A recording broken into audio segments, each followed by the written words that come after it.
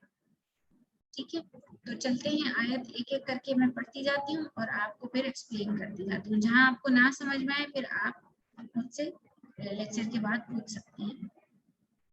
پہلا رکوع ہے آیت نمبر 1 سے 8 تک۔ بسم اللہ الرحمن الرحیم، شروع اللہ کا نام لے کر جو بڑا مہربان نہایت رحم والا ہے۔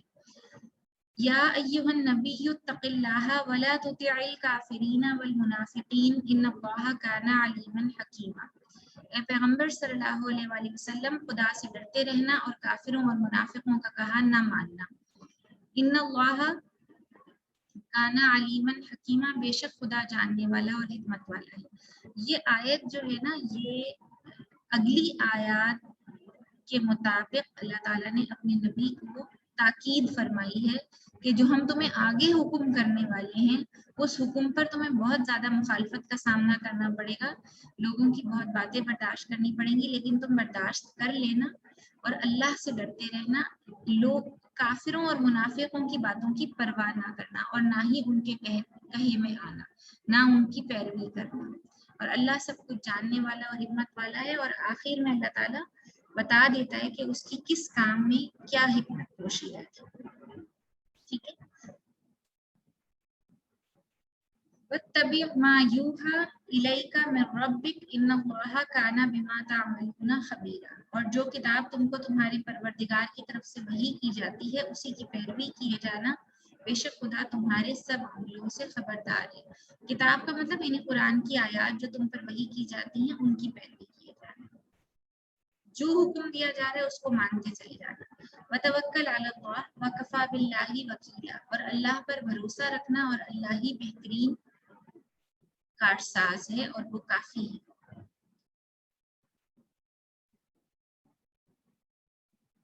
اب آگے یہاں اگلی آیت میں، آیت نمبر 4 میں ایک نہایت اہم بات بیان ہو رہی ہے۔ ما جعل اللہ لرجل من قلبین فی جوفہ، خدا نے کسی آدمی کے پہلو میں 2 دل نہیں بنائے۔ وما جعل ازواجکم اللائی تظاہرون منہن امہاتکم، اور نہ تمہاری عورتوں کو جن کو تم ماں کہہ بیٹھتے ہو تمہاری مائیں بنایا ہے۔ وما جعل ادعیاءکم ابناءکم، اور نہ تمہارے لے پالکوں کو تمہارے بیٹے بنایا۔ ذالکم قولکم بافواہکم، یہ سب تمہارے منہ کی باتیں ہیں۔ اللہ یقول الحق وہو یہدی السبیل، اور اللہ تو سچی بات فرماتا ہے اور وہی سیدھا راستہ دکھاتا ہے۔ اچھا جی، یہ ایک بڑی زبردست یہاں پر ایک بات بیان ہو رہی ہے۔ اس آیت کے اندر سرسری حکم ہے، لیکن تفصیلی حکم جو ہے وہ سورہ مجادلہ جو 28ویں پارے کی صورت ہے اس کے اندر موجود ہے۔ اس کا ایک واقعہ ہے، وہ میں آپ کو بیان کر دیتی ہوں۔ ایک صحابیہ تھی، ان کا نام تھا خولہ بنت ثعلبہ،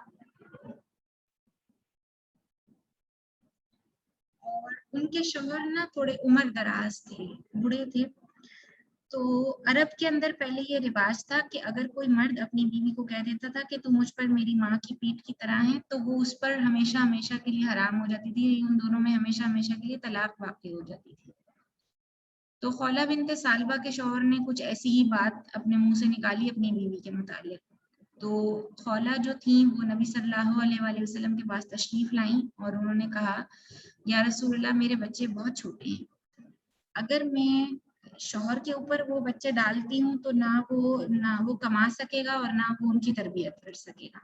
اگر بچوں کی ذمہ داری خود اٹھاتی ہوں تو میں ان کے کھانے کا بندوبست کیسے کروں گی، ان کی ضروریات کا بندوبست کیسے کروں گی، اور ان کی دیکھ بھال کیسے کروں گی. تو میں بہت مشکل میں ہوں اس وقت، میری اس مشکل کا حل بتائیے.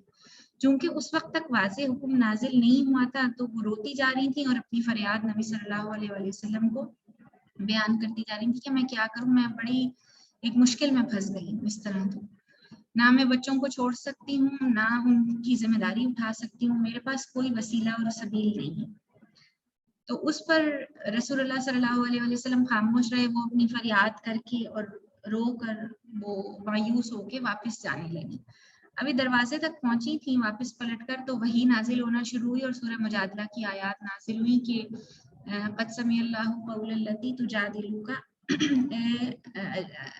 اللہ کے رسول، اللہ تعالیٰ نے یقیناً سن لی ہے اس عورت کی فریاد جو آپ سے جھگڑا کرتی تھی، اور اس کا معاملہ اللہ تعالیٰ نے دیکھ لیا. اور پھر اللہ تعالیٰ نے فرمایا کہ یہ جو اس طرح کے الفاظ لوگ نکالتے ہیں منہ سے، وہ اس کو عربی زبان میں زہار کا لفظ کہا جاتا ہے. زہار زہر سے نکلا، زہر کا مطلب ہوتا ہے پیٹھ یا پشت. تو آپ صلی اللہ علیہ وآلہ وسلم کو یہ احکامات اللہ تعالیٰ نے نازل فرمائے کہ اس کا کفارہ مقرر کر دیا، یعنی کہ 2 ماہ کے مسلسل روزے رکھنا، ایک غلام آزاد کرنا یا 60 مسکینوں کو کھانا کھلانا. تو یہ کفارہ ادا کرنے کے بعد ان دونوں کے درمیان طلاق واقع نہیں ہوگی اور وہ ان کی بیوی ہی رہیں گی. پھر اللہ کے رسول صلی اللہ علیہ وسلم نے جلدی سے حضرت عائشہ کو بھیجا کہ آپ جائیں اور ان کو واپس بلا کے لائیں. تو وہ جو خولہ بنت ثعلبہ تھیں ان کو واپس بلا کے لائیں حضرت عائشہ، اور انہوں نے کہا، نبی صلی اللہ علیہ وسلم نے فرمایا کہ اللہ تعالیٰ نے آپ کی فریاد ساتویں آسمان پر بھی سن لی اور وہاں سے یہ حکم نازل فرمایا. تو وہ خوش ہو گئی. لیکن جب کفارے کا انہوں نے سنا تو انہوں نے کہا میرے شوہر تو 2 مہینے کے روزے نہیں رکھ سکتے متواتر، اور نہ ان کے پاس اتنی رقم ہے کہ وہ ایک غلام آزاد کر سکیں، اور 60 مسکینوں کو وہ کھانا بھی نہیں کھلا سکتے. تو اس پر خولہ نے کہا اچھا میرے پاس کچھ ہے اناج ہے پڑا ہوا تو وہ میں ان کی طرف سے ادا کر دوں. پھر نبی صلی اللہ علیہ وسلم کے پاس اسی وقت ایک ٹوکرا جو تھا نا وہ کھجوروں کا آیا.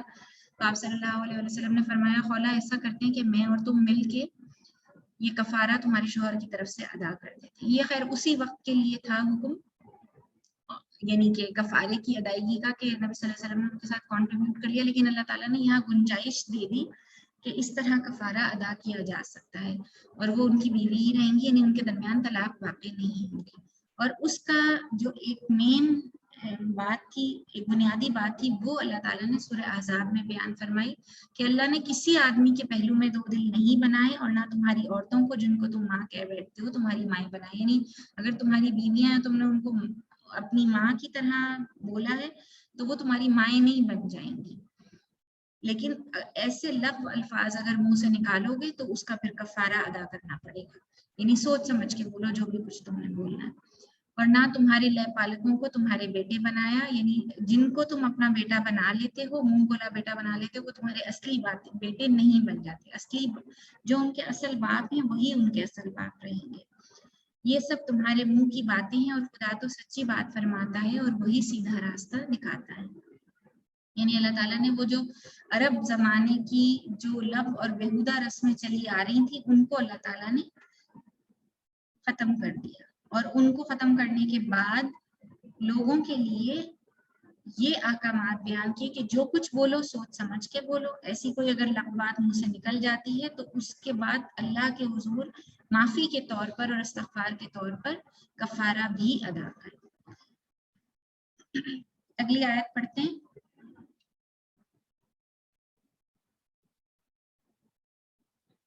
ادعوهم لآبائهم هو أقسط عند الله فإن لم تعلموا آباءهم فإخوانكم في الدين ومواليكم وليس عليكم جناح فيما أخطأتم به ولكن ما تعمدت قلوبكم وَكَانَ اللَّهُ غَفُورًا رَحِيمًا. مومنوں لے پالکوں کو ان کے اصل باپوں کے نام سے پکارا کرو کہ خدا کے نزدیک یہی درست بات ہے. اگر تم کو ان کے باپوں کے نام معلوم نہ ہو تو دین میں تمہارے بھائی اور دوست ہیں، اور جو بات تم سے غلطی سے ہو گئی ہو اس میں تم پر کچھ گناہ نہیں، لیکن جو قصد دلی سے کرو گے اس پر مواخذہ ہے، اور خدا بخشنے والا مہربان ہے.